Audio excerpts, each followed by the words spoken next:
الحمد لله نحمده ونستعينه ونستغفره ونؤمن به ونتوكل عليه ونعوذ بالله من شرور أنفسنا ومن سيئات أعمالنا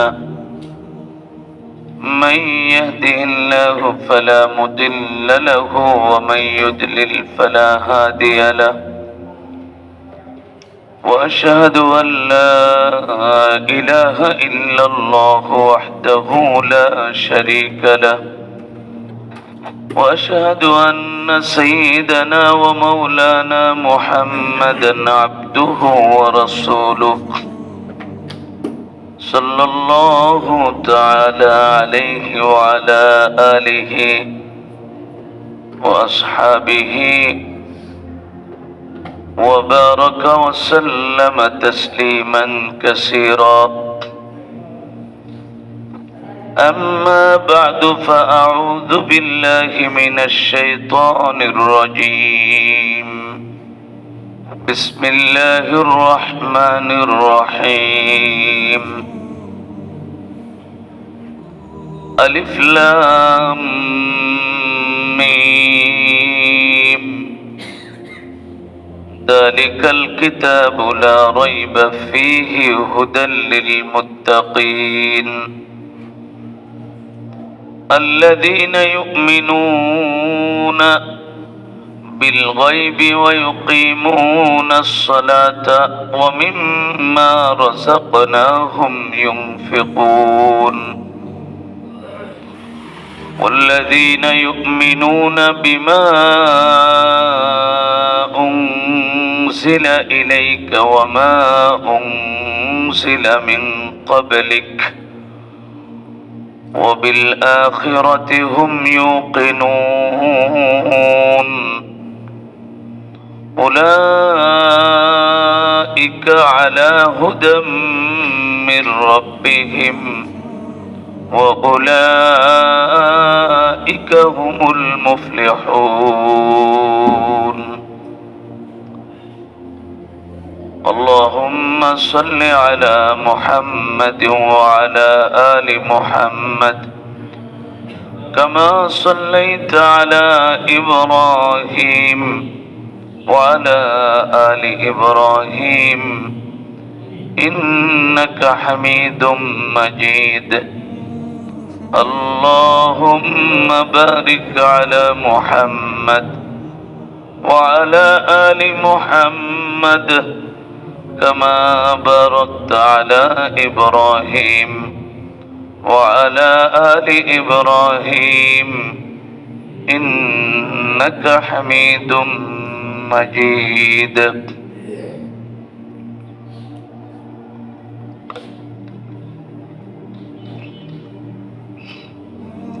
الحمد لله আল্লাহ সুবহানাহু ওয়া তাআলা ব্যস্ততার মাঝে আপনাদেরকে আমাদেরকে ধৈর্য সহকারে কুরআনুল কারীমের মাহফিলে মজলিসে বসার তৌফিক দান করেছেন। এই জন্য আমরা আল্লাহ তাআলার শুকর আদায় করি, আলহামদুলিল্লাহ।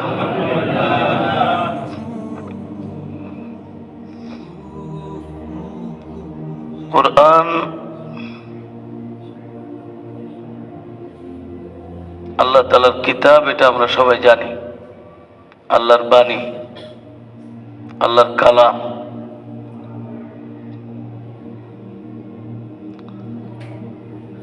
দুনিয়াতে যত নবী আসছেন তাদের মধ্যে আমি গত সপ্তাহে বলেছিলাম যে উলুল আজমি মিনার রুসুল, 5 জন নবী হলো সবচেয়ে শ্রেষ্ঠ। সব নবীরাই সম্মানিত, আমরা কোন নবীকে ছোট বড় করি না, কিন্তু এই সম্মানের মধ্যে 5 জন নবী হলো সবার সেরা, মুরব্বী মর্যাদায়।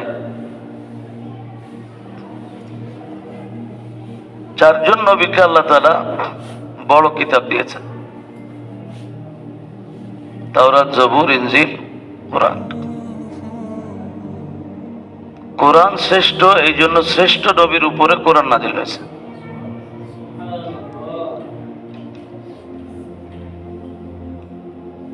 আমরা অনেক সময় মনে করি যে দুনিয়াতে এখন কারির সংখ্যা বাড়তেছে। আল্লাহ নবী বলছে যে এক সময় দুনিয়াতে কোরআনের কারির সংখ্যা বাড়বে, কিন্তু কোরআন অনুযায়ী আমলকারীর সংখ্যা কমবে।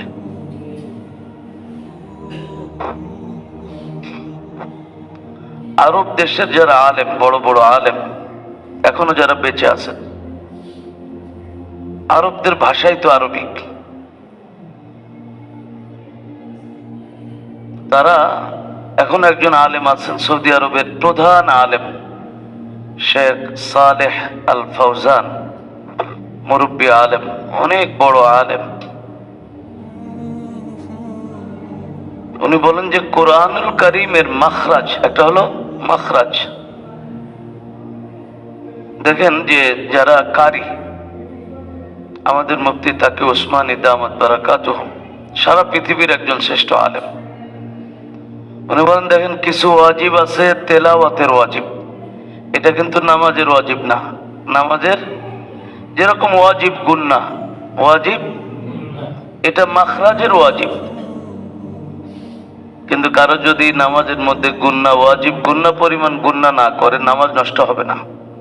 যতক্ষণ পর্যন্ত অর্থ পরিবর্তন হয়, এরকম ভুল না হয়, নামাজ কি হবে না।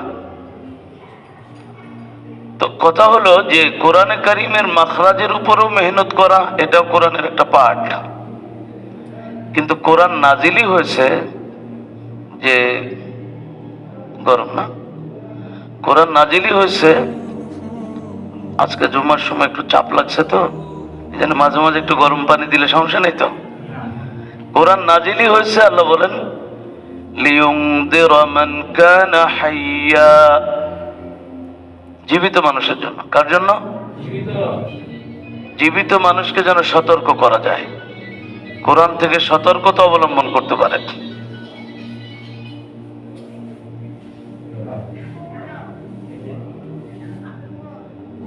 এই জন্য আমাদের এই ছোট্ট চেষ্টা, এই কারণে আলহামদুলিল্লাহ অল্প বয়স নাকি জানি না, বেশি বয়স 50 তো পার হয়ে গেছে, মানে এখন ঢালে, মানে ফ্রিজে যে ওঠে রোজার মাসে, আমরা অনেক সময় বলি প্রথম 15টা হলো ওঠে, শেষের 15টা ধরে ঠেকানো যায় না, দড়ি দিয়ে বেঁধেও ঠেকানো যায় না। হ্যাঁ, তো জিন্দেগির নিয়ম তাই। দেখতে দেখতে আমার দেখলে তো বাচ্চাই মনে হয়। আমার সাথে যারা পড়াশোনা করছে, আপনাদের ইমাম সাহেবের আব্বা আপনাদের সামনে বসা, তো আমি যখন, উনি তখনও উস্তাদ ওই মাদ্রাসা, আমি যখন পড়ছি ছোট ছিলাম, তো আমরা যারা একসাথে পড়ছি মাঝে মাঝে দেখা হইলে বলে তুই তো আগের মতোই, 1 ইঞ্চি বাড়িও নি 1 ইঞ্চি কমেও নি, আর দাড়ি যে 2-4টা সাদা হয়েছে 3-4 বছর আগে তো এটাও সাদা ছিল না। কেউ কেউ বলে যে সৌদি আরব যায় নাকি সাদা হয়েছে, কারণ সৌদি আরবের পানি গরম, গরম পানিতে নাকি চুল তাড়াতাড়ি সাদা হয়। আমি জানি না, বিশেষ করে 2015 সাল পর্যন্ত, 10 থেকে নিয়ে 15 সাল পর্যন্ত আমরা হজে, আমি 15 সালের আগ পর্যন্ত উমরায় যাওয়ার আমার সৌভাগ্য হয়নি। হজে গেছি বেশ কয়েকবার। এই এলাকায় আসার পরে বছরে একবার আল্লাহ তাআলা উমরায়ও নেয়। তো আমরা যে হজে থাকতাম, এটাকে হিজরা রোড বলে। হিজরা রোড মানে নবীজি যে হিজরতের পথ, যে তখন তো রাস্তা ছিল না, যে দিক দিয়ে গেছেন। তো এইদিকে যে বাড়ি টাড়ি গুলোতে থাকতাম, ওই একজন হাজি সাহেব আছে, আমার সাথে 1 বছর ছিল। তো এই বাড়িগুলো অনেক পুরানো, একটু উঁচুতে পাহাড়ের উপর বাড়ি। তখন এত বুঝতাম না, যাকে দিতাম টাকা পয়সা দিয়ে দিলে ওখানে দিয়ে রাখতো, এখানে ভাড়া ঠাড়া কম। এদের কোনো আধুনিক সিস্টেম নাই, পানি গরম ঠান্ডা টাটা ইত্যাদি। তো ছাদের উপরে টাঙ্কি থাকলে দুপুর বেলায় এই ট্যাঙ্কি চা যতটুকু গরম তার চেয়ে অনেক গরম হইতো।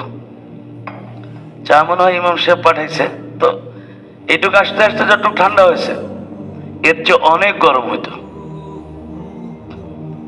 আমার জীবনে দুই একবার এমন হয়েছে যে হারাম শরীফে জুমার নামাজ ভিতরে যাইতে পারিনি, বাইরে রাস্তায় স্যান্ডেলের উপরে পা দিয়ে নামাজ কেমনে পড়ি, খুতবাটা তো কোন রকম শুনছি, এক পা দিয়ে নামাজ পড়ে আর এক পা দিয়ে, এক পা দিয়ে আর এক পা দিয়ে। তখন মনে হইতো যে আল্লাহ আল্লাহ যদি কাউরে শাস্তিও দিতে চায়, আল্লাহ আমাদেরকে হেফাজত করুক, ওয়াকিনা আযাবান নার। তুই এখানে শুধু দাঁড়াই রাখলেই তো শাস্তি হয়ে যায়, পাহাড় বা পাথরের উপরে দাঁড়াই রাখলেই তো। যাই হোক, ও দেশের আবহাওয়া গরম, অনেকে বলে গরম পানিতে চুল নাকি তাড়াতাড়ি সাদা হয়, এটা আল্লাহ জানে। মূল কথা যেটা, সেটা হলো যে যতদিন এই মসজিদে আল্লাহ রাখছে, কোরআনে কারিমের এই মজলিসটা এই কারণে যেন আল্লাহর কিছু বান্দাদের অন্তরে কোরআনের সাথে একটা সম্পর্ক হয়। আলহামদুলিল্লাহ, অনেকে হয়তো কোরআনের মহব্বতে, অনেক বাবা মা তাদের সন্তানদেরকে কোরআন শিখাইছেন, শিখাচ্ছেন। তো কোরআনে কারিম জীবিত মানুষের জন্য, বুঝার জন্য। বলতে পারেন আমি তো শ্রমিক, আমি কেমনে বুঝবো? তো যে বোঝে তার সাথে থাকেন, তার সাথে একটু উঠা বসা করেন। সবকিছু আপনার বুঝার হয়তো সম্ভব না। কোরআন শুধু তেলাওয়াতের জন্য না। একটা সময় এমন ছিল যে আমাদেরও ছোট কালে মুসলমান আবাদি, মুসলমানদের বাড়ি যেগুলো, একটা বাড়ির বাসিন্দা 10 জন হলে কমপক্ষে 2 জন হলেও সকালে কোরআন শরীফ পড়তো, বুড়া বুড়ি হইলেও একটু পড়তো, ভাঙ্গাচোরা যাই পড়তো, হয়তো সেই তেলাওয়াতটা পাতে দেওয়ার মতো না, কিন্তু পড়তো, কোরআন খুলতো। এখন যারা দিনদার, এমনকি আমাদের মতো আলেম নামে পরিচিত, আমাদেরও হয়তো অনেক ঘরে সকালে তেলাওয়াত হয় না। অথচ আল্লাহ বলেন ওয়া কুরআনাল ফাজর, ওয়া কুরআনাল ফাজর, সকালের তেলাওয়াত। আল্লাহ বলেন সকালের তেলাওয়াত, সকালে তোমরা তেলাওয়াত করবা, অন্য সময় করবা না তা না, সকালে ভোরে বিশেষ করে তেলাওয়াত করবা। কেন? সকালের তেলাওয়াতে ফেরেশতারা সাক্ষী হয়, সকালের তেলাওয়াতে ফেরেশতারা সাক্ষী হয়। এই জন্য আল্লামা ইকবাল বলেছেন সুন্দর করে যে সাহাবায়ে কেরাম যারা ছিলেন দুনিয়াবি হাইসিয়াতে, তাদের কোনো স্কুল কলেজ মাদ্রাসা ছিল না, উন্নত কোনো প্রযুক্তি ছিল না, এবং মক্কাটা পুরো পৃথিবী থেকে সম্পূর্ণ আলাদা রকমের একটা এলাকা ছিল। নবীজি যখন দুনিয়াতে আসছেন বা নবুয়ত আল্লাহ দান করেছেন, তখন এদিকে মনে করেন যে শাম অর্থাৎ সিরিয়া, জর্ডান, লেবানন, ফিলিস্তিন, এদিকের মানুষও অনেক উন্নত ছিল, এদিকের বাজার অনেক উন্নত ছিল, মক্কার লোকেরা ব্যবসা করতে এখানে আসতো। আবার ওইদিকে ইয়ামান থেকে নিয়ে ওইদিকে আফ্রিকা পর্যন্ত অনেক দেশ, উন্নত মানের দেশ ছিল। কিন্তু মক্কা ছিল, তারা তাদের মতো চলতো, তারা দুনিয়ার কোনো সভ্যতা গ্রহণ করতো না, তাদের মতো করে তারা যেভাবে, অর্থাৎ আধুনিক বা দুনিয়াবি কোনো শিক্ষা সভ্যতা তাদের ছিল না। বুখারী শরীফের মধ্যে আসছে, নবীজি নিজে বলছেন যে আমরা উম্মি জাতি, লিখতে পড়তে জানি না। নবীজি নিজে বলছেন যে আমরা উম্মি জাতি। উম্মি মানে নিরক্ষর, লেখাপড়ার জ্ঞান নাই, যে আমরা নিরক্ষর, জ্ঞান বুদ্ধি নাই এমন না, কিন্তু বই পুস্তকের পুঁথিবিদ্যা নাই, আমরা নিরক্ষর জাতি। আমরা গুনতে টুনতে, আমাদের মারা না, দাদি নানিরা যেরকম বলতো টাকা গুনলে 5 20, 100 বলতো না, কি বলতো?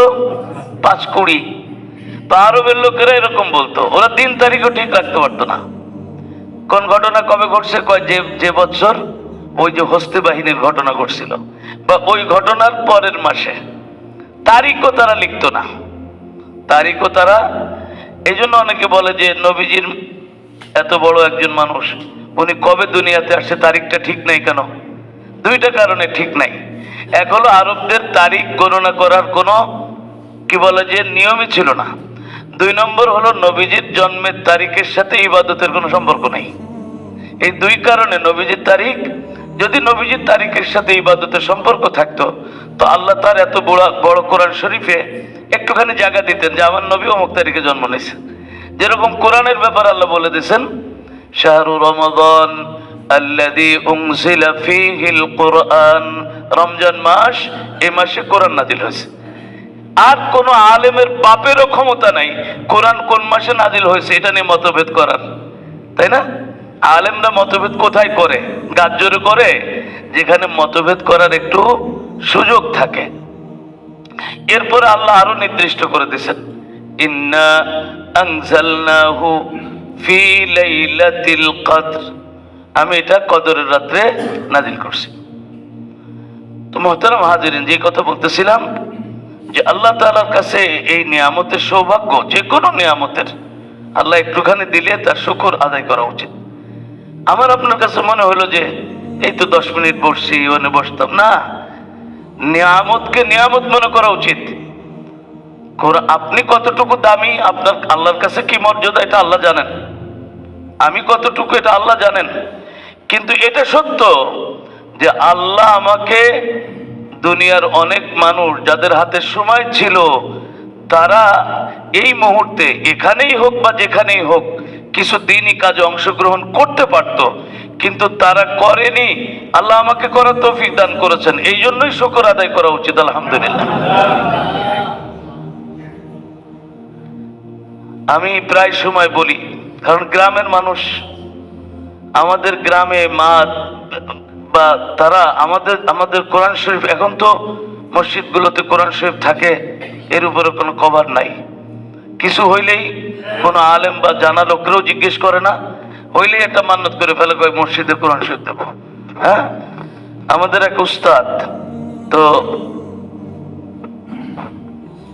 ওনার এক ছাত্র অনেক বড় বক্তা, মানে দুনিয়াটা এখন এমন, উস্তাদ বাসা ভাড়া দিতে পারে না, ছাত্রের মাসে ইনকাম 2-3 লাখ। কারণ হলো রোগীরা যখন মূল ডাক্তারের কাছে না যেয়ে ফেসবুকের ওষুধ কেনে, লেকচারারের ওষুধ কেনে, তো ডাক্তারের 12টা বাজে নাকি রোগীরও 12টা বাজে? রোগীরও 12টা বাজে। এখন উম্মত হলো প্রকৃত আলেম তলাশ করে, তাদের সাহচর্য সোহবত না নিয়ে যারা বাজারি চিৎকার করতে পারে তাদেরকে মূল্যায়ন বেশি করে, যার কারণে আমাদের দেশে আমরা মনে করতেছি ইসলামের উন্নতি। কের উন্নতি? হয়তো মসজিদ তালা তালা হচ্ছে, একটা মসজিদে 1000 লোক থাকলে আপনি জিজ্ঞেস করেন 900 লোক সূরা ফাতিহা ঠিক মতো পড়তে পারে না। 900 জনে সূরা ফাতিহা ঠিক মতো। আর এর আগে মসজিদ ছিল ভাঙ্গা, বুড়া হোক আর দুড়া হোক, কমপক্ষে ভাঙ্গা চূড়া হইলেও পড়তে পারত। কি বলেন? মাখরাজ ছিল না কিন্তু পড়তে পারত। আমাদের এই উপমহাদেশে একজন বড় আলেম ছিলেন, আল্লাহ কবরকে জান্নাতের বাগান বানাক, মুফতি মাহমুদুল হাসান সাহেব। উনি ওনার এক কিতাবে ঘটনা লিখছেন যে এক এলাকায় এক বাচ্চার অনেক অসুখ। কি ভাই? অনেক অসুখ। তো আশেপাশে মসজিদ মাদ্রাসার যারা হুজুর আছে, হাফেজ আলেম, সবাইকে দিয়ে ফু দিয়েছে। আগে তো মানুষ এগুলোকে বিশ্বাস করত, আর এত ডাক্তার কবিরাজও ছিল না। আমার ছোট কালেই আমাদের পুরো থানায় 2 জন ডাক্তার ছিল জানা মতে। 2 জনের কেউই মরে গেছে। আল্লাহ, একজন তো হিন্দু, ওই জন্য তো দোয়া করা যাচ্ছে না, আর একজন হলো আমারই মামা, কটুক ডাক্তারি পড়ছে এটা আল্লাহ জানে। কোন রকম এরকম একটা ব্যাগ থাকতো চামড়ার, এটারে ভাগ করে এর মধ্যে এক পাশে সিরিঞ্জ, কিছু ট্যাবলেট, একটু সিরাপ, এই, তাই না? একটা সিরিঞ্জে 40 বছর চালাইতো আগে ডাক্তারটা। আর এখন একটা রোগীর জন্য দিনে অনেকের জন্য 10টা সিরিঞ্জ লাগে, তাই না? তো এই ছিল ডাক্তার। সবাই ডাক্তারকে দেখানোর সামর্থ্যও রাখতো না। তো আলেমুল আমার কাছে যাইতো, দিনদারের কাছে যাইতো, ফু দিত, আল্লাহ ভালো করে দিত। আল্লাহ কি করতো? ভালো করে দিত। তো এরকম অনেকটা ফু দিয়েছে, কিচ্ছু হয় না। তো এলাকায় একজন মুরব্বী আছে, আলেম না কিন্তু সৎ, হারামের কাছে যায় না, মিথ্যাও বলে না কোনোদিন, নামাজ ছাড়ে না, রোজা ছাড়ে না, বেপর্দা করে না, সৎ বলতে যা বুঝায় দিনদার সব তার মধ্যে আছে। তো শেষ পর্যন্ত চাচারে ডেকে বলছে, চাচা আমি তো আর কোনো কুল কিনারা পাচ্ছি না একটু। তো চাচা এমন ভাবে, হুজুর লিখছে ওনার কিতাবে যে এমন ভাবে সূরা ইখলাস করছে, কুল হু আল্লাহু আহাদ আল্লাহু সামিয়াদ। হ্যাঁ, মানে যেভাবে শিখছে একবার চিল্লাই গেছি। তো জামাতে তো ওই যে সকালে নাস্তার পরে 4-5 করে কোরআনের মশক হয়। তা আমি এক বুড়ার সাথে বসছি, তা আমি পড়তেছি যে ইজা জা নাসরুল্লাহ। তো দেখি যে বুড়া পড়ে ওয়ারাআইতান নাসা ইয়াসকুলুনা। তো হাসি তো ঠেকান যায় না। আমি কই, দাদা এইভাবে এটা কতদিন চলে? ওই 60 বছর তো এমনি চলতেছে। তো 60 বছরে ইয়াসকুলুনাই চলতেছে। কি করবে এটা আল্লাহ জানে, কিন্তু বোঝা যায় তারা মানুষ আমাদের চেয়ে ভালো ছিল। তো ওই বুড়া ফু দেওয়ার পরে আস্তে আস্তে আল্লাহ তাআলা বাচ্চাকে সুস্থ করে দিয়েছেন। এখন হুজুর যারা মাখরাজওয়ালা হুজুর, এদের মনে মনে একটু মেজাজ খারাপ হচ্ছে। হয় না যে আমি ফু দিলাম 3 দিন, আমার ফুতে কাজ হলো না, বেটার ফুতে কাজ হলো, কিছু কইতেও পারে না, সইতেও পারে না। তো মুরব্বী মানুষ, তো মানুষের যখন তাকওয়া বাড়ে, মানুষের যখন আমল বাড়ে, ছোটকালে যদি এলেম শিখতে নাও পারে, এলেমের মর্যাদা তো আলাদা, এটার সাথে কোনো তুলনা নাই। তবে আল্লাহ তাআলা তাকে চলার মতো, দিনদারকে চলার মতো হিকমত আল্লাহ তাআলা দান করেন। এই জন্য দেখবেন যারা দিনের বিভিন্ন দাওয়াতের কাজ করে বিভিন্ন লাইনে, আমার অভিজ্ঞতা হলো তবলিগের লাইনে দেখছি অনেককে, রাখাল, রিক্সাওয়ালা, তাই না, দোকানদার, ফার্নিচার ব্যবসায়ী বা এই ধরনের মানুষ গ্রামের পরে গ্রাম ছুটতেছে। কত ধরনের মানুষ সামনে পড়ে, সবাই তো সহজে ছেড়ে দেয় না, অনেকে প্রশ্ন করে, পেঁচায়, ইয়ে করে। কিন্তু আল্লাহ তাআলা দেখা যায় যে একজন বড় আলেম, আমি আলেমের মর্যাদা খাটো করতেছি না, আলেম তো নবীর ওয়ারিস, কিন্তু অনেক সময় দেখা যায় যে একজন আলেম কোরআন হাদিস দিয়ে বুঝাইতেছে, সে বুঝতেছে না, কিন্তু আল্লাহ তার ওই বান্দাকে 2 কথার মধ্যে এমন একটা কৌশল শিখাই দিয়েছেন যে ওই বেটা কাইত হয়ে গেছে, প্রশ্নকারী কি হয়ে গেছে, অর্থাৎ সে তার জবাব পেয়ে গেছে, সে তার জবাব পেয়ে গেছে। তো বৃদ্ধ মানুষ, আমলওয়ালা মানুষ, আল্লাহ তাআলা ভিতরে ফেরাসাত দান করছেন, হিকমত দান করছেন। তো হুজুরদের ডেকে বলছে, আরে বাবা রে, তোমরা মন খারাপ করো কেন? ঘটনা হলো এক জায়গায়, তোমরা সারা জীবন কষ্ট করে তোমরা তোমাদের হলকম আর জবানকে সুবিধা করছো, আর আমি আমার সারাটা জীবন দিয়ে আমার ভিতরটা, অন্তরটাকে সোজা করার চেষ্টা করছি। এই জন্য কোরআনের মাখরাজ জরুরি। তার চেয়ে জরুরি হলো, কোরআন তো হুদাই আল্লাহ তাআলা নাজিল করেনি। কোরআনের প্রতিটা হরফ আমার জন্য, আপনার জন্য, আপনার ছেলে মেয়ের জন্য। এই শিক্ষা তো আমাদের জন্য, তাই না? আল্লাহ তাআলা কি বলছেন? ইন্না জাআলনা কুরআনান আরাবিয়্যা। বিভিন্ন জায়গায় বিভিন্ন শব্দ আল্লাহ বলছেন, সাথে সাথে বলছেন লাআল্লাকুম তাকিলুন, যাতে তোমরা এই কোরআনকে বুঝতে পারো। তো এই জন্য সম্পূর্ণ বোঝা সহজ হয় না আমাদের জন্য। আমরা মাঝে মাঝে একটু বসা, যাতে একটু একটু হলেও আল্লাহর কথাগুলো আমাদের কানের মধ্যে যায়। অনেক দিন হয়ে গেছে আমরা সূরা বাকারার এই প্রথম কয়েকটা আয়াত আমরা এখানে শুনতেছিলাম। ইতিমধ্যে আপনারা সূরা বাকারা এবং আলে ইমরানের যে মর্যাদা আল্লাহর কাছে, এটা শুনেছেন।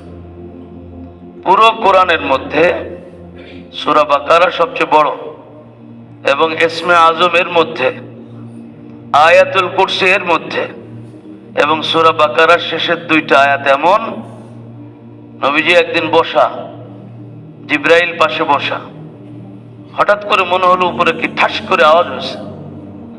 তো নবীজি তালাশ করতেছেন। জিব্রাইল বললেন যে ইয়া রাসূলুল্লাহ, এটা আসমানের একটা দরজা, এই পৃথিবী সৃষ্টির পরে, আসমান সৃষ্টির পরে এই দরজা আগে কোনোদিন খোলা হয়নি। এক ফেরেশতা এসে সালাম দিলেন, বললেন যে ইয়া রাসূলুল্লাহ, এই ফেরেশতা এর আগে দুনিয়াতে কোনোদিন আসেনি, দরজাও নতুন আর ফেরেশতাও নতুন। নবীকে সালাম দিয়ে বললেন যে আল্লাহ আপনার উম্মতের জন্য দুইটা বিশেষ উপহার দিয়েছেন, একটা সূরাতুল ফাতিহা আর একটা হলো সূরা বাকারার শেষের দুইটা আয়াত। আমার আপনার নবী জীবনের কোন রাত এমন হয়নি, আয়াতুল কুরসি তো পড়তেনই, নামাজের পরে পড়তেন, ঘুমানোর সময়, কিন্তু ঘুমানোর সময় আরো অনেক দোয়া ওজিফার সাথে অবশ্যই সূরা বাকারার শেষের দুই আয়াত পড়তেন। এবং নবীজি বলেন যে ব্যক্তি সূরা বাকারার শেষের দুই আয়াত পড়ে ঘুমায় সারা রাত, সে একজন ইবাদতকারীর মতো হয়ে যায় আল্লাহর কাছে। তো সূরা বাকারার প্রথম কয়েকটা আয়াত আমরা তেলাওয়াত করছি, এর মধ্যে কয়টা গুণের আলোচনা? পাঁচটা গুণের আলোচনা আল্লাহ করেছেন। এই পাঁচটা গুণের যারা অধিকারী হবে আল্লাহ তাআলা তাদেরকে কয়টা নিয়ামত দেওয়ার ওয়াদা করেছেন? দুইটা। সহজ কথা, পাঁচটা নিয়ামত আমরা আগে সহজে শুনি। একটা হলো গায়েবের প্রতি ঈমান। কিসের প্রতি ঈমান? গায়েব। গায়েব কাকে বলে? গায়েব মানে যে জিনিস মানুষের পঞ্চ ইন্দ্রিয় দিয়ে, চোখ, কান, হাত, যোগ্যতা ইত্যাদি দিয়ে যেই জিনিস সম্পর্কে পুরো ধারণা নেওয়া যায় না, তাকে কি বলে? গায়েব বলে। তাকে কি বলে? গায়েব বলে। তো গায়েবের প্রতি ঈমান, গায়েবের প্রতি ঈমান। গায়েব কোন গায়েব? যেই গায়েব আল্লাহ বলেছেন যেইগুলোর প্রতি ঈমান আনো। নবীজি বলেছেন কবর, কবরে সুখ হবে নাই, শান্তি হবে নাই, শাস্তি হবে। হাসরের ময়দান, তাই না, সেখানে হিসাব নিকাশ হবে, কষ্ট হবে, দুঃখ হবে, কেউ সম্মানিত হবে, পুলসিরাত, তাই না। এরপরে মনে করেন যে জান্নাত, জাহান্নাম, মালাইকা, ফেরেশতা, এরকম আরো যে বিষয় আছে, গায়েবের প্রতি ঈমান। দুই নম্বর হলো সালাত বা নামাজ কায়েম করা। কি করা? আজকে আমি জুমার সময়ও, আমার এটা পরিকল্পনা ছিল না, তারপরেও আলোচনা আসছে যে একজন মুমিনের দ্বারা যদি শয়তানের চক্করে পড়ে যায়, নফসের ধোঁকায় পড়ে যায়, আল্লাহ না করুক, আল্লাহ না করুক, চুরির মতো গুনাহ করে ফেলতে পারে, জিনার মতো গুনাহ করে ফেলতে পারে, আরো বড় গুনাহ করে ফেলতে পারে, কিন্তু মুমিন ইচ্ছা করে নামাজ ছাড়তে পারে, এটা প্রথম জামানার কোন মুসলমান কল্পনাই করতে পারত না। প্রথম জামানার মানুষও তো দুই একজনের গুনাহ হতো না, খুব কম, কিন্তু তারপরে এমনকি সাহাবা ইকরামের মধ্যেও দুই চারজনকে আল্লাহ নবী শাস্তি দিয়েছেন বিভিন্ন পাপের কারণে, কিন্তু আল্লাহ তাদেরকে মাফ করে দিয়েছে। আমরা তাদের ভুল ত্রুটি আলোচনা করি না, কিন্তু পরিবেশের কারণে মানুষের গুনাহ হতে পারে। কিন্তু কোন গুনাহগারও, এমনকি ওই প্রথম জামানাগুলোর রাজা বাদশাহ যারা স্বৈরাচারী ছিল, যারা জনগণকে হত্যা করত, আলেম ওলামাকে পিটাতো, এই রাজা বাদশারাও বেনামাজি ছিল না কোনোদিন। তার মানে মুসলমান আর নামাজ পড়বে না, এটা কল্পনাই করা যায় না। এক তো কি বলে যে আল্লাহ তাআলা কোরআন শরীফের মধ্যে বলছেন সব মুসলমান এক স্তরের না, তাই না। সুম্মা আওরাসনাল কিতাব আল্লাযীনা ইসতাফাইনা, ওখানে আল্লাহ তাআলা তিন শ্রেণীর বলছেন, ফামিনহুম যালিমুল লিনাফসিহি ওয়া মিনহুম মুকতাসিদ ওয়া মিনহুম সাবিকুম বিল খায়রাত। কোন মুসলমান নিজের উপরে জুলুম করবে, কোন মুসলমান মধ্যমপন্থী হবে, কোন মুসলমান এমন হবে যে ফেরেশতার চেয়ে আল্লাহ তার মর্যাদা বাড়াই দেবেন। যদি গুনাহ নাই হয় তাহলে রব্বানা যালামনা পড়বে কিনা, তাই না। তো মুসলমান ভুলের কারণে গুনাহ হতে পারে, কিন্তু মুসলমান নামাজ পড়বে না, এটা কল্পনাই করা যায় না। আপনি দেখেন যে আমরা শতকরা কতজন লোক নামাজ পড়ি, কিসের উন্নতি? শুধু বাড্ডার থেকে নিয়ে মাদ্রাসাও বাড়তেছে, বাচ্চারা পড়তেছে। আশ্চর্য লাগে, আমি চাই আমার ছেলেটা হাফেজ হোক, অথচ বাবা মা নামাজ পড়ে না।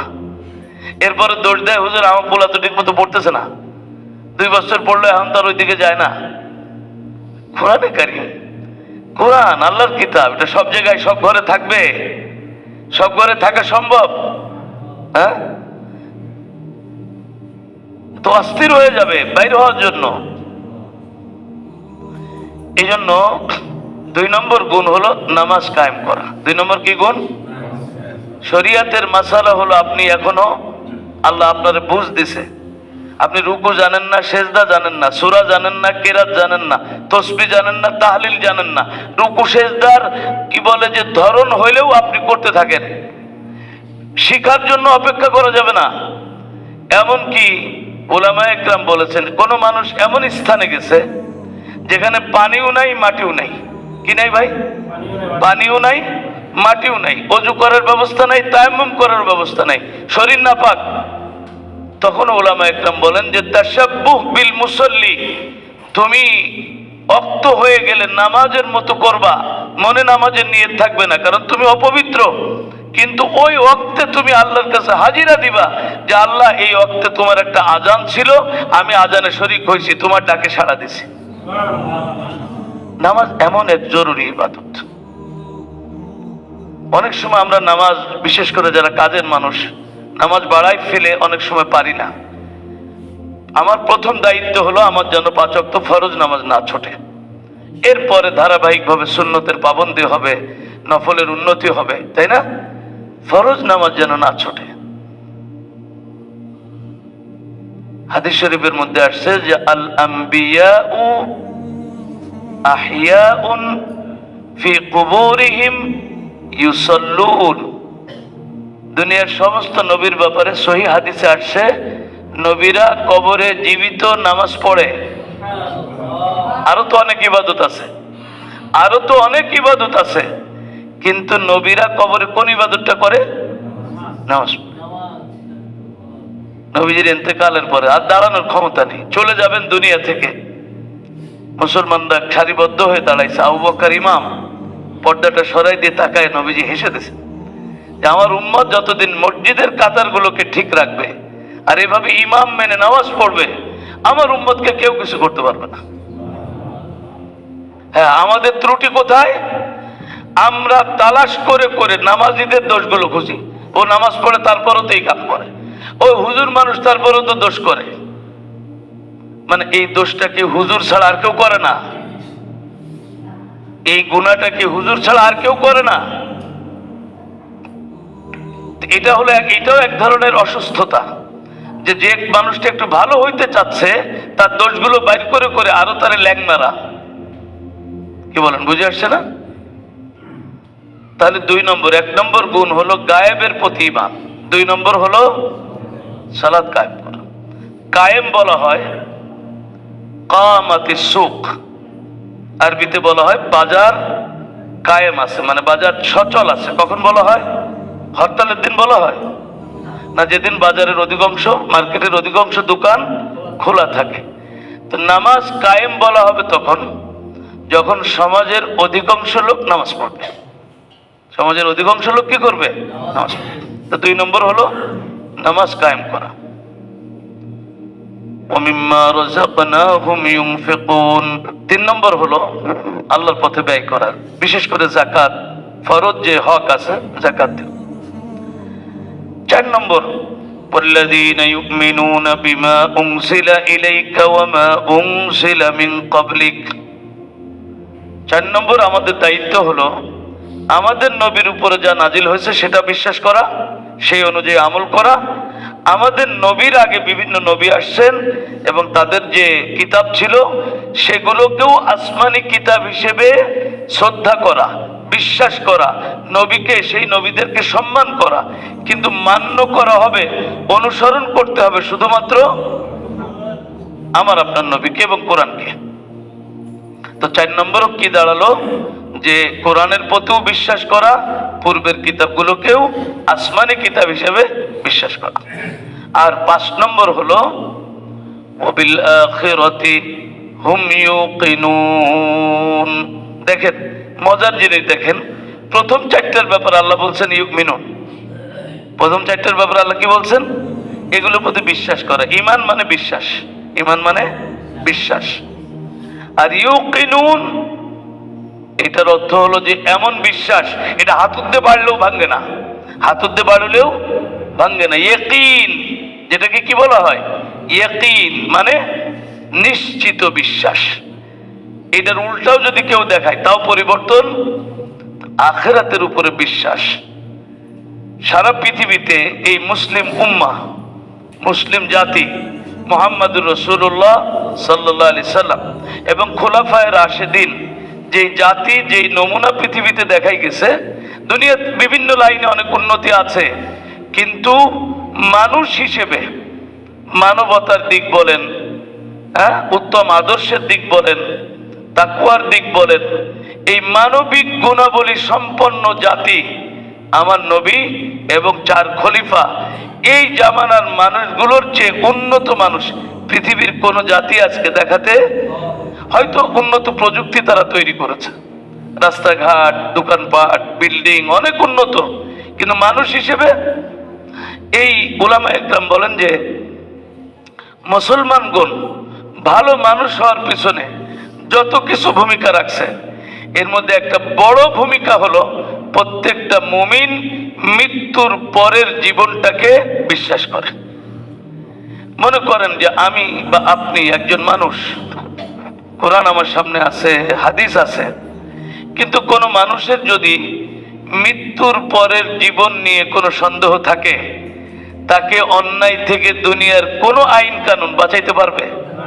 কোন আইন কানুন, যত আইন থাক, যদি আমার এই বিশ্বাস না থাকে যে আমার জীবনের হিসাব মৃত্যুর পরে দিতে হবে, কর্মের হিসাব দিতে হবে, বিশ্বাসের হিসাব দিতে হবে, তাই না?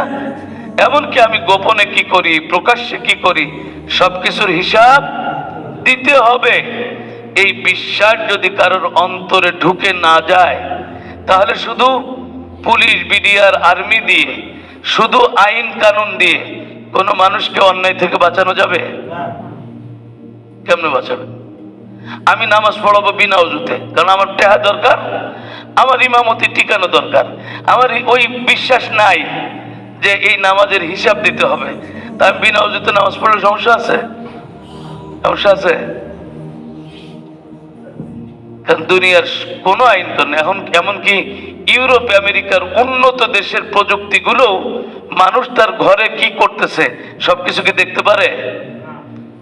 কিন্তু ইসলাম তার অনুসারীর অন্তরে প্রথমেই এই বিশ্বাস ঢুকাই দেয়। আমরা জানি এই ঘটনা, হযরত ওমর রাদিয়াল্লাহু আনহুর জামানায় এক মা আর মেয়ে কথা বলতেছে, গরিব মানুষ, দুধ বিক্রি করে সংসার চলে, তাই না? দুধ কম হয়েছে, মা মেয়েকে বলতেছে যে একটু পানি মিশিয়ে দাও, একটু পানি মিশিয়ে দাও। মা বয়স্ক মানুষ, মেয়ে বলতেছে যে ওমর চেনো, ডান্ডা খুব শক্ত। তো মা বলতেছে আরে ওমর এখন কই রাতের বেলায়, ওমর কি দেখে? তো মেয়ে কি বলতেছে? মেয়ে বলতেছে যে ওমরের মালিক যে, সে তো দেখতেছে। ওহুয়াল হাইয়ুল কাইয়ুম, দুনিয়ার এমন কোন স্থান নাই যে তিনি দেখে না, এমন কোন আওয়াজ নাই যে তিনি শোনে না। একজন ইমানদারের অন্তরে ইসলাম তার অন্তরে এই বিশ্বাসটা যখন ঢুকায় দেয়, হ্যাঁ আমাদের কারোর বিশ্বাস হয়তো বেশি মজবুত, কারোর হয়তো কিছু দুর্বল, কিন্তু এই বিশ্বাস আছে, এই বিশ্বাস আছে, যার কারণে প্রকৃত ইমানদার এখনো ইউরোপ আমেরিকায় এই বদ্দিনের জামানায় আমরা খবর পাই, একজন বেনামাজি মুসলমান, তার গাড়ির ড্রাইভার, ট্যাক্সি ড্রাইভার 5 লক্ষ টাকা পাইছে, মালিককে খুঁজে ফেরত দিছে। কিসের কারণে? ওই যে বাপ মার কাছে ছোটবেলায় ওই বিশ্বাসটা ঢুকে গেছে যে বাবা মওতের পরে হিসেব দিতে হবে। হয়তো শয়তানের ধোঁকায় এখনো অলসতা আছে, কিন্তু ওই যে বিশ্বাস, এজন্য আল্লাহ তাআলা ইমানদারের ভিত্তি হিসাবে সূরা বাকারার প্রথম 4 আয়াতে ঈমানের ভিত্তি সংক্ষিপ্ত বলে দিয়েছেন, আর সূরা বাকারার শেষের 3 আয়াতে ঈমানের ভিত্তি বিস্তারিত বলে দিয়েছেন। তো এই জন্য বলা হয় ওয়াবিল আখিরাতি হুম ইউকিনুন। আলিফ লাম মিম, গত সপ্তাহে এটার বিস্তারিত আলোচনা হয়েছে। কোরআন শরীফের কতটা সূরা? 29টা। 29টা সূরার শুরুতে এরকম ছোট ছোট ভাঙ্গা হরফ আছে 14টা। কয়টা? কিভাবে আছে আপনারা জানেন, শুনছেন, কোথাও তসিন, কোথাও কাফ হা ইয়া আইন সাদ ইত্যাদি ইত্যাদি। তো এগুলোর প্রকৃত অর্থ কে জানে? আল্লাহ। তা আমরা আল্লাহর জন্য রেখে দিলাম, যালিকাল কিতাব লা রাইবা ফি হুদাল লিল মুত্তাকিন। যালিকাল কিতাব, যালিকা ওই কিতাব। তাহলে কোন কিতাব? বিভিন্ন ব্যাখ্যা। সহজ ব্যাখ্যা হলো যে এরপরে বিস্তারিত 23 বছরে যে কোরআন নাজিল হচ্ছে, তাই না? এই পুরো কিতাবের কোন জায়গায় সন্দেহ সংশয়ও নাই। আল্লাহ কোরআনের সম্ভবত 3 জায়গায় আল্লাহ তাআলা বিস্তারিত ভাবে বলছেন। এক জায়গায় বলছেন ফাতু বিসূরাতিম মিন মিসলি, সন্দেহ হলে তোমরা একটা ছোট সূরা বানাও। আর এক জায়গায় বলছে কুল্লা ইনজিতামাতিল ইনসু ওয়াল জিন্নু আলা আইয়াতু বিমিসলি হাযাল কুরআন, যদি মানুষ জিন সবাই মিলে একত্র হয়ে এর মতো কিছু বানাইতে চায়, বানাইতে পারবে না। আমি বলেছিলাম যে কাফের মুশরিকরা এখনো চেষ্টা করে, কারণ ইসলামের যে কোনো জায়গায় ত্রুটি ধরার জন্য, ভুল ধরার জন্য তারা লক্ষ লক্ষ ডলার খরচ করে। হাদিসের মধ্যে, কোরআনের মধ্যে হরফের ভুল, জের জবরের ভুল বের করার জন্য চেষ্টা করে। তো আল্লাহর এই চ্যালেঞ্জটা তারা নিছে না, যে দেখি আমরা পারি কিনা। কিন্তু আজ পর্যন্ত যখন পারিনি, কিয়ামত পর্যন্ত। আর এক জায়গায় আল্লাহ বলছেন 10টা সূরা বানাও ইত্যাদি। তো আল্লাহ বলেন যে এর মধ্যে কোনো সন্দেহ নাই, কোনো সন্দেহ নাই। এখন সন্দেহ আছে কিনা, আমি কোরআন না পড়লেও বা বুঝবো কেমনে? আমি যদি ভালো করে পড়ে আমার অন্তরে বিশ্বাস হয় এর মধ্যে কোনো সন্দেহ নাই, তখন তো ইমানটা মজবুত হবে।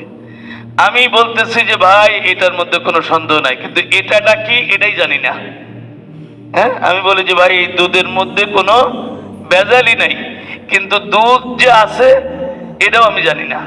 তাহলে কেমন হলো? তা আমি যখন পড়ি যে এই কোরআনে কোনো সন্দেহ নাই, তো তখন কেমন হলো যে কোরআনটা কি তাও আমি জানি না। এই জন্য মানুষের উচিত হলো কোরআনকে কোরআনের তরিকায় জানার চেষ্টা করা। অনেকে আবার ভুল তরিকায় কোরআন জানার চেষ্টা করে। ওই দোকানের থেকে একটা তাফসির কিনে আনে, অথবা মোবাইলে একটা তাফসির ডাউনলোড করে নিজে নিজে পড়েই মুফাসসির হয়। পড়া দোষের না। দুনিয়াতে কোনো ডাক্তার, যারা ডাক্তারি পড়ে, তারা কি ডাক্তার উস্তাদ ছাড়া বই কিনে আজ পর্যন্ত কেউ ডাক্তার হইতে পারছে?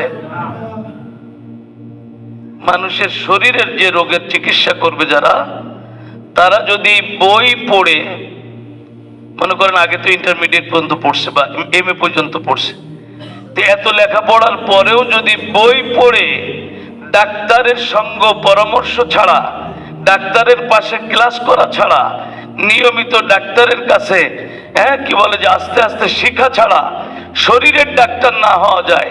এই কোরআন হলো, আল্লাহ বলেন ওয়ানুনাজ্জিলু মিনাল কুরআনি মা হুয়া শিফাউ ওয়া রাহমাতুল লিল মুমিনিন।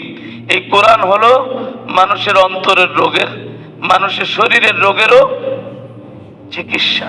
তাহলে যে কোরআন জানবে সেও একজন চিকিৎসক হয়ে যাবে। তো দুনিয়ার শরীরের চিকিৎসক যদি চিকিৎসক ছাড়া চিকিৎসা শিখা না যায়, তাহলে কোরআনের শিক্ষা, কোরআন জাননেওয়ালা ছাড়া নিজে নিজেই কি জানা যাবে?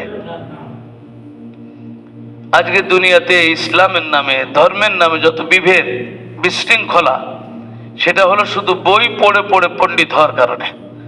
বই পড়ে পড়ে। মজার জিনিস হলো, আপনাদের ঘুম আসতেছে নাকি? ঘুম আসলেই কিন্তু আমি ঘুমের দোয়া পড়বো, আল্লাহুম্মা পড়বো, আবেদন কারামত জোহরে যেতে পারে। একবার এই এক পিসিয়া আসছে কুমিল্লার ওইদিকে, হ্যাঁ,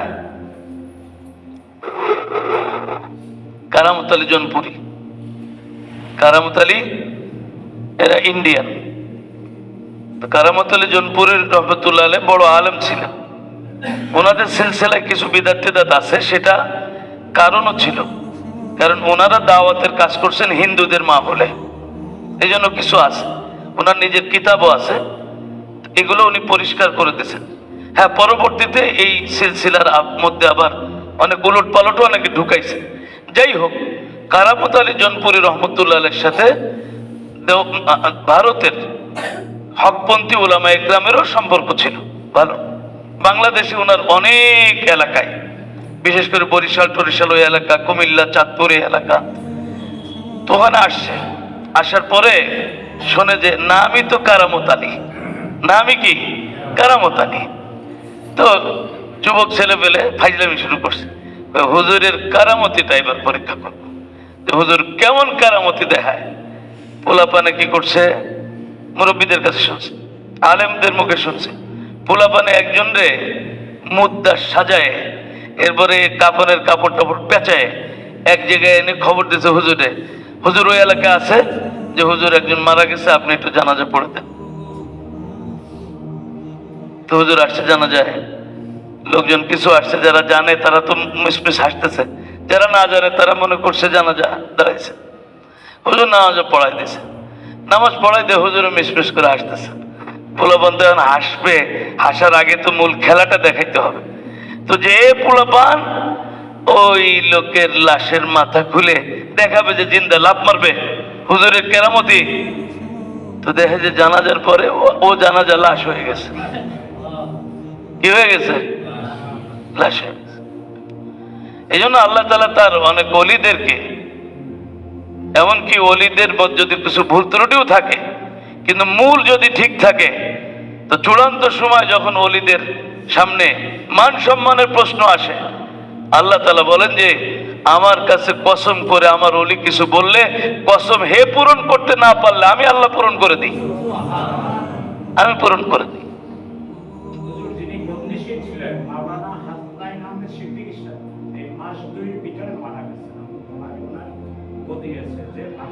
আল্লাহ গদিও রক্ষা করুক, ওনাকেও জান্নাত নসিব করুক। যাই হোক, তো কি জন্য এই কথা বলতেছিলাম? কেরামত আলী তো মাঝে আসলাম, আসল কেরামত কোন জায়গায় ছিলাম? ঘুম যেন না আসে। আমার 2-3 দিন অনেক ঝড় গেছে, যার কারণে গলাটাও একটু কিন্তু আগামী 2 সপ্তাহ তাফসির হবে না, তাই না? 2 সপ্তাহ তাফসির হবে না, এই জন্য দুরূদ শরীফ পড়ি একটু। আল্লাহুম্মা সাল্লি আলা মুহাম্মদ ওয়া আলা আলি মুহাম্মদ কামা সাল্লাইতা আলা ইব্রাহিম ওয়া আলা আলি ইব্রাহিম ইন্নাকা হামিদুম মাজিদ। আল্লাহুম্মা বারিক আলা মুহাম্মদ ওয়া আলা আলি মুহাম্মদ কামা বারাকতা আলা ইব্রাহিম ওয়া আলা আলি ইব্রাহিম ইন্নাকা হামিদুম মাজিদ। শুধু বই কিতাব পড়ে, যেটা বলতেছিলাম যে মজার ব্যাপার, যেটা এটা বলছিলাম একটু আগে, তাই না?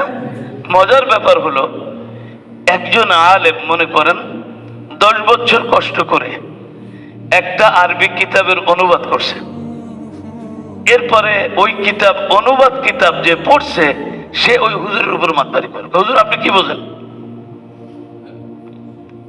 এই লোকগুলো যারা এখন সমাজে পণ্ডিতি জাহের করে, যদি এই কিতাবগুলো উলামায়ে কেরাম মাতৃভাষায় অনুবাদ না করতেন তারা কিছুই বুঝতো না, কিন্তু এখন তারাই আলেমদের উপরে ছড়ি ঘুরায়। আপনি কি বোঝেন? এই জন্য এলেম শিখতে হবে। আল ইলমু বিত্তাআল্লুম, সহজ কথা, আল ইলম বিত্তাআল্লুম। চাই দুনিয়াবি এলেম হোক, চাই কোরআন হাদিসের এলেম হোক, এলেম শিখার মূল পথ হলো ধারাবাহিকভাবে, স্টেপ বাই স্টেপ, সিঁড়ি বাই সিঁড়ি উস্তাদের কাছে শিখতে হবে। হ্যাঁ, বই পুস্তক এগুলো হলো খোরাক, এগুলো হলো কি খোরাক। এলেম আমি শিখতেছি, সাথে সাথে এগুলোও পড়তেছি, আমার আলেমের সাথে সম্পর্কও আছে, আবার আলেমের কিতাবের সাথেও সম্পর্ক আছে। জালিকাল কিতাব, তাহলে কি হলো? এই কিতাব অর্থাৎ এই কোরআন। শুধু বই পড়ে আলেম হলে কি হয় জানেন? বলবো, বুখারী শরীফে আছে, কিসে আছে ভাই? বুখারী শরীফে আছে, এতে তো কোনো সন্দেহ নেই। এক লোক নামাজের মধ্যে হুক করে নামাজ ছেড়ে গেছে গা, তো আল্লাহ নবী পরে জিজ্ঞেস করছো গেল কে? ওর মনে হয়েছে জোরে একটু বাইর বাইর হয়ে গেছে। তো নবী তো আর আমাকে মতো মৌলবী না, আল্লাহ নবী পিছনেও দেখতেন, সুবহানাল্লাহ। আল্লাহ তাআলা নবীকে অনেক গায়েব জানাই দিতেন, যেগুলো গায়েব কিন্তু নবীকে জানাই দিতেন। অন্তরের খবর নবীকে আল্লাহ জানাই দিতেন। যখন বদরের যুদ্ধের পরে পুরো মক্কার নেতা সবগুলো শুয়ে গেছে, আবু জেহেলের পুরো গোষ্ঠী মুসলমান খতম করে দিয়েছে, পুরো মক্কায় শোক মাতম। আবু সুফিয়ানের স্ত্রী পরে সে মুসলমান হয়েছে, হিন্দা, জল্লাদ মহিলার মতো। পুরো মক্কায় এই মহিলা ছিল অত্যন্ত শিক্ষিত। ওই বেটা করে ধাক্কা দিয়ে ফেলাই দিয়ে কয়, তোদের মাতবাড়ি শেষ, আর আমার মাতবাড়ি চলবে। তো ওদের যে সংসদ ছিল সেখানে আইন পাশ করছে যে যতদিন এই হত্যাগুলোর প্রতিশোধ না হবে, কারণ বদরের যুদ্ধের প্রথমেই আবু এই হিন্দার বাপ, ভাই, চাচা তিনজনই মারা গেছে। উতবা, শাইবা, ওয়ালিদ তিনজন যুদ্ধের প্রথমেই হযরত আলী, হামজা এদেরকে শেষ করে দিয়েছে। ভিতরে আগুন জ্বলতেছে। স্বামী হলো আবু সুফিয়ান, স্বামীকে আবু সুফিয়ান। আবু জেহেল টেহেল মরে গেছে, তো এখন নেতা, এরাই নেতা হয়েছে। তো আবু সুফিয়ান কয়, কাপুরুষ, লজ্জা করে না তোর? তো আইন পাশ করছে যে আগামী 1 বছর প্রতিশোধের আগ পর্যন্ত কারোর বাচ্চা কাচ্চা মরে গেলেও কেউ কাঁদতে পারবে না। মক্কায় কান্না নিষেধ ছিল 1 বছর, কেউ কাঁদতে পারবে না। কুরাইশ বংশের এক লোক, তার বাচ্চা ছেলে মরে গেছে, জোয়ান ছেলে, কাঁদতে পারতেছে না। একদিন হঠাৎ করে এক গলিতে কান্দার আওয়াজ আসছে। তো বুড়া তার গোলামরে বলতেছে, দেখতো যে ওই আইনটা শিথিল হয়েছে কিনা, কান্নার অনুমতি দিছে কিনা, তাহলে আমি আমার পোলার জন্য একটু কানবো। পরে গোলাম এসে কয়, না স্যার, এটা মানুষ মরা কান্দা না, একজনের উট নাকি মরে গেছে এই জন্য কাঁদছে। অর্থাৎ উট মরে গেলে কান্নার অনুমতি ছিল, মানুষ মরে গেলে কান্নার কোনো অনুমতি কেন? ওই যে বলে না, শোককে শক্তিতে পরিণত করো। এই হিন্দা হামজার কলিজা বের করছে, মহিলা, জায়দের মহিলা, পরে তো সে মুসলমান হয়েছে। যাই হোক, আশা করা যায় আল্লাহ তার পিছনে গুনাহ মাফ করে দিচ্ছেন, এখানে আমাদের বলার কোনো অধিকার নাই। লা ইলাহা, কি জন্য জানো এই বদরের যুদ্ধে গেলাম, হঠাৎ ভুল হয়ে যায়। দুরূদ শরীফ পড়ি, আল্লাহুম্মা সাল্লি আলা মুহাম্মদ ওয়া আলা আলি মুহাম্মদ কামা সাল্লাইতা আলা ইব্রাহিম ওয়া আলা আলি ইব্রাহিম ইন্নাকা হামিদুম মাজিদ। আল্লাহুম্মা বারিক আলা মুহাম্মদ ওয়া আলা আলি মুহাম্মদ কামা বারাকতা আলা ইব্রাহিম ওয়া আলা আলি ইব্রাহিম ইন্নাকা হামিদুম মাজিদ। দুরূদ এটা এমন আমল, আল্লাহ আমাকে মাফ করুক। জিলেপি না দেখলে কেউ দুরূদ পড়ে না, তিহারি না দেখলে দুরূদ পড়ে না। মানে এগুলো কেমনে পিটানো দরকার। দুরূদ এটা ঋণ, এটা উম্মতের উপরে ঋণ। নবীর জন্য একজন মানুষ যদি সে চলতে ফিরতে, ঘুমেতে উঠছে, দোয়া পড়ছে, দুরূদ পড়বে, হ্যাঁ, নামাজ শেষ করছে দুরূদ পড়বে, আজান শেষ করছে দুরূদ পড়বে, তার প্রতিটা ক্ষেত্রে যদি সে দুরূদের আমল করে, আল্লাহ নবী বলেন আল্লাহ তোর পেরেশানিও দূর করে দেবে, গুনাহ মাফ করে দেবে। পেরেশানি দূর করার অর্থ কি? আমরা অনেক সময় বলি, হুজুর আপনি তো মনে হয় তাহলে পড়েন, তাহলে আপনার এত অসুখ বিসুখ কে? আরে পেরেশানি কারে পায় এটাও তো বোঝার জন্য ক্ষমতা লাগে। এক সাহাবীরে এমনে পার মারছে, এমদে হযরত আনাসের মামা সম্ভবত, এমনে এইটার থেকে বর্ষা এই দিক দিয়ে বাইরে হয়ে গেছে। বুঝেননি আমার কথা? বুকের এইভাবে মারছে, এই দিক দিয়ে বাইরে হয়ে গেছে। হাসি দিয়ে কি বলতেছে জানেন? ফুস্তু ওয়া রব্বিল কাবা। আপনি তো মনে করতেন বেচারা অনেক বিপদে, কেমনে মরে গেল, হ্যাঁ, একটু পানিও পাইল না। কিন্তু ওই লোক কি বলতেছে? ওই লোক বলতেছে যে আমার কাবার রবের কসম, আমার জীবন আজকে সাকসেস, আমার জীবন আজকে কামিয়াব। সুতরাং পেরেশানি দূর হওয়ার অর্থ এই নয় যে আপনার ঘরে অসুখ বিসুখ থাকবে না, বিপদ আপদ থাকবে না। আল্লাহ তাআলার কাছে আল্লাহ তাআলা মুমিনকে বিভিন্ন ভাবে রাখবেন, হ্যাঁ, বিভিন্ন ভাবে রাখবেন। তো এটা আলাদা আর একটা সাবজেক্ট। তো বলতেছিলাম যে দুরূদ এমন এক আমল, উঠতে বসতে পড়া উচিত উম্মতের। আমার উস্তাদদের কাছে শুনছি এবং নিজের জীবনে, আমার কথা আমি বলি না, অনেক জটিল সমস্যায় দেখা গেছে যে দুরুদের আমলের পরে আমরা উলামা ইকরামের সাথে কোথাও গেলে গাড়ি আসতেছে না, তো উস্তাদ বলে যে সবাই দুরূদ শরীফ পড়ো। দেখা গেছে হুক করে একটা ব্যবস্থা হয়ে গেছে। পরীক্ষার হলে প্রশ্নের উত্তর মনে পড়ে না, ছাত্র দুরূদ পড়তেছে, মাথায় যতটুক মুখস্থ ছিল তার চেয়ে বেশি আল্লাহ দিয়ে দিছে। বদরের যুদ্ধ আপনাকে মনে নেই যে কথা বলতেছিলাম, বদরের যুদ্ধ এভাবে শোক চলতেছে, মাতম চলতেছে। আল্লাহর নবী মদিনায়, মক্কায় যারা নেতা গোছের ছিল, প্রথম শ্রেণীর নেতারা তো সব মারা গেছেন। প্রথম শ্রেণীর নেতারা আবু জেহেল মারা গেছে, উতবা, শাইবা, ওলীদ এরা মারা গেছেন।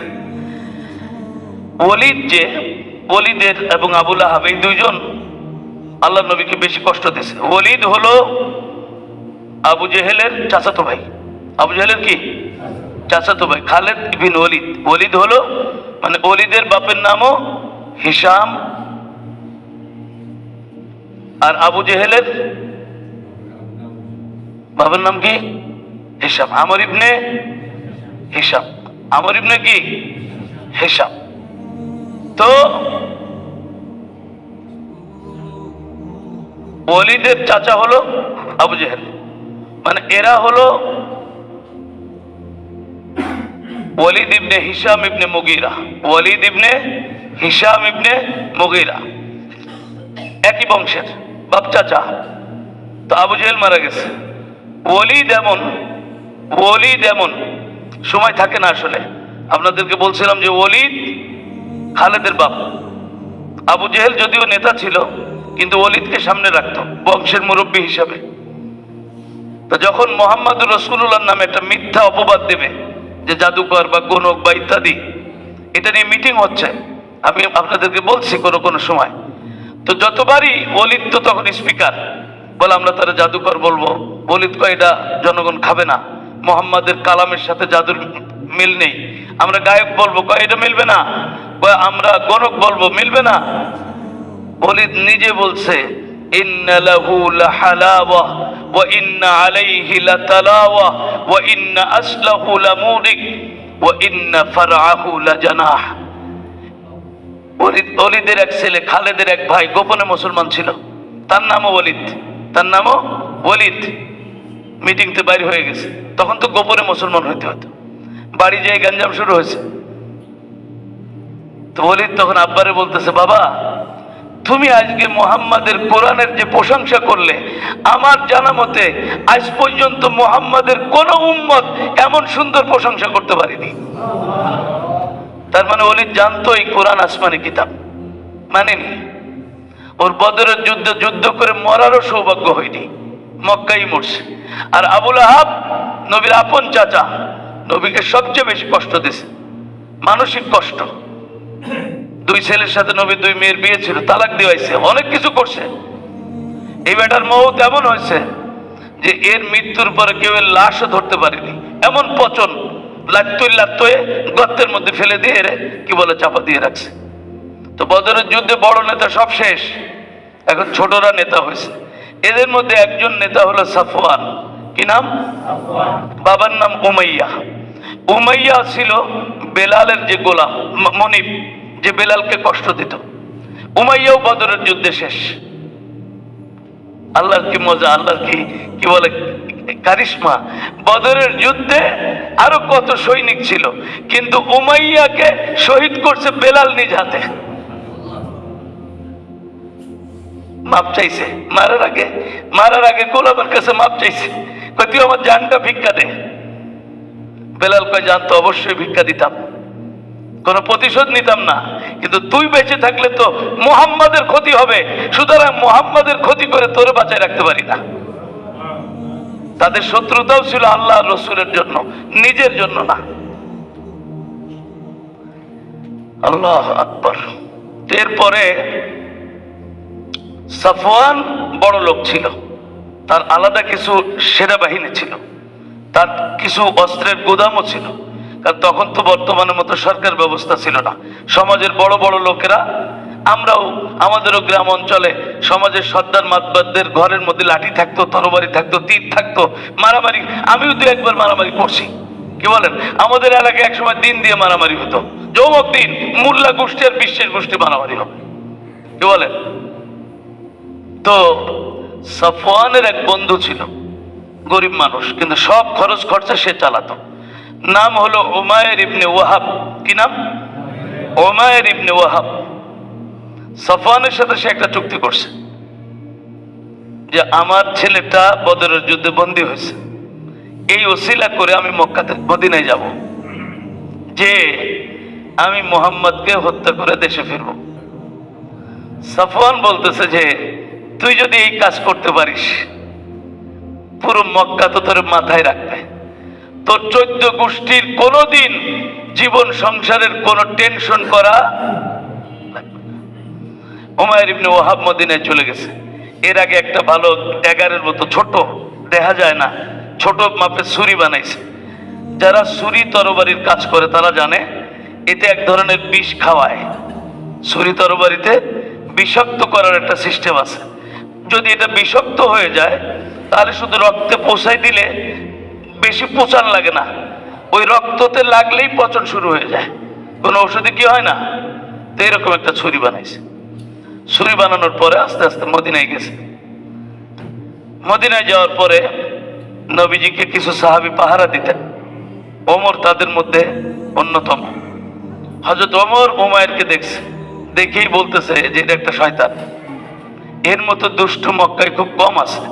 কারণ বদরের যুদ্ধের দিনও এই উমায়ের পাহাড়ের ইসে ঢুকে এমনে আবু জেহেল পাঠাইছে রে, দেখদি মুসলমানের সংখ্যা কেমন আছে, গুনে টুনে আসবি।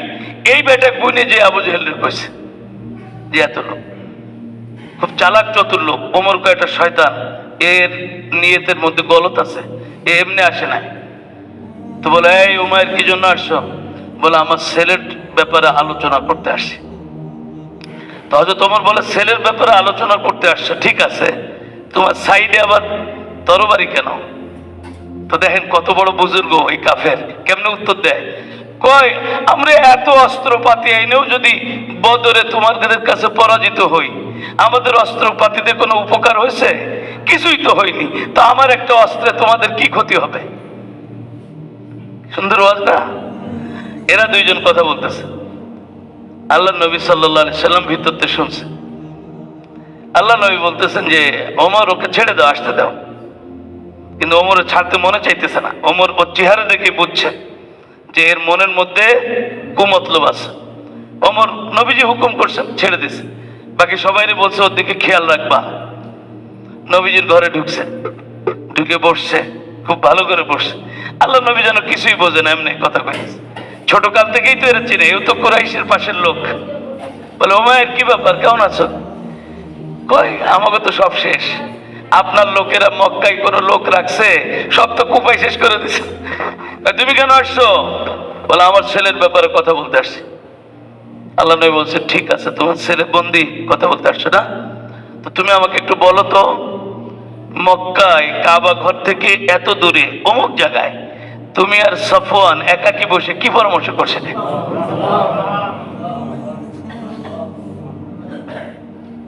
তো উমায়ের খারাপ মানুষ যখন ভালো হয়, তো খারাপ সময় যে পরিমাণ খারাপ ছিল, কারণ খারাপ হইতেও তো একটা যোগ্যতা লাগে। এক আলেম ছিল ঢাকায়, বড় আলেম, ছেলের এই মাদ্রাসায় দেয়, পড়েই না, পরে ইংলিশ মিডিয়ামে যে ভর্তি করছে। তখন বন্ধু বান্ধব কয় যে আপনি অনেক ভর্তি করলেন ইহুদি খ্রিস্টানদের স্কুল, আপনি আইডিয়ালে দিতেন, টুপিও মাথায় দিত, আবার স্কুলেও পড়তো। কয় আমার ছেলে জাহান্নামে গেলেও 1 নম্বরে যাবে, জান্নাতে গেলেও 1 নম্বরে যাবে, আমি ওই 2 নম্বরের মধ্যে নাই, 2 নম্বরের মধ্যে নাই। তো আল্লাহ নবী যখন এই কথা বলছে, উমায়ের চুপ, কথা বাড়াইনি, মক্কায় ফিরে আসছে। একদিন চলে গেছে, সবাই তো আশায় আছে সুসংবাদ দেবে। 2 দিন পরে, 1 দিন পরে সফওয়ান বলতেছে যে তুমি খাওয়া দাওয়া করতেছো না, আমি বুঝতে পারছি তোমার অপারেশন, তুমি করতে পারো নি, অসুবিধা কি, আবার চেষ্টা করবো, একটা কিছু খাও। কয় না, তোমার ঘরে আমি খাবো না। আমার ঘরে খাবো না? তো 14 গোষ্ঠী চলো আমার সাহায্যে, খাবি না মানে? আমি কলেমা পড়ছি, মুসলমান হয়ে গেছি। কেমনে? কয়, তুমি আর আমি যে পরামর্শ করছি এটা আসমানের নিচে জমিনের উপর আর কেউ জানে না, তোমার বউ জানে না, আমার বউ জানে না, মোহাম্মদ জানলো কেমনে? আমরা আর কত কপাল পোড়াবো? 13টা বছর মোহাম্মদ মার খেয়ে আমাদের হাতে ধরছে, পাই ধরছে। মোহাম্মদ আমাদের সন্তান, এই সম্পদ আমরা অন্যের হাতে তুলে দিছি। অথচ আমরা যদি তাকে আদর করে রাখতাম তাহলে এই মক্কার লোকগুলোই সম্মানিত হতো সবার আগে। উমাইর বাইর হয়ে আসছে, আসে কাবার চত্বরে বলতেছে, ইয়া মাশারা কুরাইশ, ইন্নী কুনতু শাইতানাম মিন শায়াতিনিল জাহিলিয়া। জাহিলির যুগের শয়তানদের আমি এক শয়তান ছিলাম। সে তার পুরো ঘটনা বলছে। আবু সুফিয়ান বাইর হয়ে আসছে, আবু জেহেলের ছেলে বাইর হয়ে বসে, তোর কি সাহস, তুই আমাদের বাড়ির সামনে আমাদের মক্কায় দাঁড়ায় মোহাম্মদের নামে উকালতি করিস? বেটা, এই ওয়াজ তো মোহাম্মদের মুখেই আমরা শুনিনি। যে মোহাম্মদ সবচেয়ে দামি, ওই ওয়াজ তোর মুখে শুনবো কে? তাই না? আবু জেহেলের ছেলে করে মেরে ফেলবো, বেয়াদব, ওরে মেরে ফেলবো। সাহস কত, ও আমাদের ঘরের সামনে দাঁড়ায় মোহাম্মদের কলমা পাঠ করে। সফওয়ান বলে, খবরদার, ওর গায়ে যেন কেউ হাত দেয় না, কারণ আমি তার সাথে একটা ওয়াদাবদ্ধ ছিলাম অনেক আগে, যে আমি যতদিন বেঁচে আছি ওর গায়ে কেউ হাত দিতে পারবে না। আমি আপনাদেরকেও বারবার বলেছি যে আপনাদের সবাইকে সুযোগ দেওয়া হলো, আবু জেহেল জীবনে মিথ্যা কথা বলছে এরকম একটা প্রমাণ আমাকে দেখাবেন। আমরা অনেক সময় বলি যে আরবের লোক সবচেয়ে খারাপ ছিল বলে কোরআন ওখানে নাজিল হয়েছে। না, আরবের লোকের মধ্যে এই কোরআন আর নবীকে বরণ করার যোগ্যতা ছিল। যারা মানছে, ওই কাফের ওমর দুনিয়ার বিখ্যাত ওমর হয়েছে। যদি আবু জেহেলে হতো তো ওমরের চেয়ে দামি হয়ে যেত। আল্লাহ তাআলা আমাদেরকে বোঝার তৌফিক দান করুন। তাহলে গুণ কয়টা? 5টা। পুরস্কার কয়টা? যদি এই 5 গুণ থাকে, আল্লাহ বলেন উলাইকা আলা হুদাম মির রাব্বিহিম, তাদের হেদায়েত নিশ্চিত। ওয়া উলাইকা হুমুল মুফলিহুন, তাদের সফলতাও নিশ্চিত। শেষ হলো না আজকেও, ইনশাআল্লাহ 2 সপ্তাহ পর আল্লাহ তৌফিক দিলে আবারও দেখা হবে, আলোচনা হবে ইনশাআল্লাহ। ওয়া আখিরু দাওয়ানা আনিল হামদুলিল্লাহি রাব্বিল আলামিন। আপনার একটু বসের, ছোট্ট মেহমানদারি আছে।